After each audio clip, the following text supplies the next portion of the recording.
कोकणची ओळख आणि महाराष्ट्राचा लाडका हापूस आंबा आता दिल्लीमध्ये पोहोचणार आहे। येत्या 30 एप्रिलला पंतप्रधान नरेंद्र मोदी यांच्या हस्ते महाराष्ट्र हापूस आंबा महोत्सवाचं भव्य उद्घाटन होणार आहे, अशी माहिती महोत्सवाचे आयोजक खासदार रवींद्र वायकर यांनी दिली।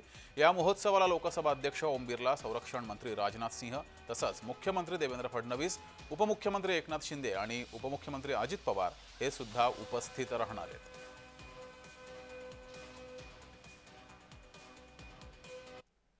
आंबा जो आहे हा आंब्याचं प्रदर्शन आपण दिल्ली दरबारी भरवावं की दिल्लीच्या इथे भरवावं आणि त्या पद्धतीने आमची चर्चा झाली। मी माननीय पंतप्रधानांना की मी हा अशा पद्धतीने आंबा महोत्सव करू इच्छितोय आणि त्याला आपण त्या उद्घाटनाला आपण यावं अशी त्यांना विनंती केली आणि विनंती केल्यानंतर माननीय पंतप्रधान देखील त्याला दुजोरा दिला की अशा पद्धतीने प्रत्येक जिल्ह्याचा फळ जो असतो हा याचं नावलौकिक वाढवलं पाहिजे, त्याची विक्री केली पाहिजे, शेतकऱ्यांना त्यापासून फायदा मिळाला पाहिजे। कल्पना खूप चांगली आहे आणि त्यांनी मला सांगितलं मी येईन म्हणून।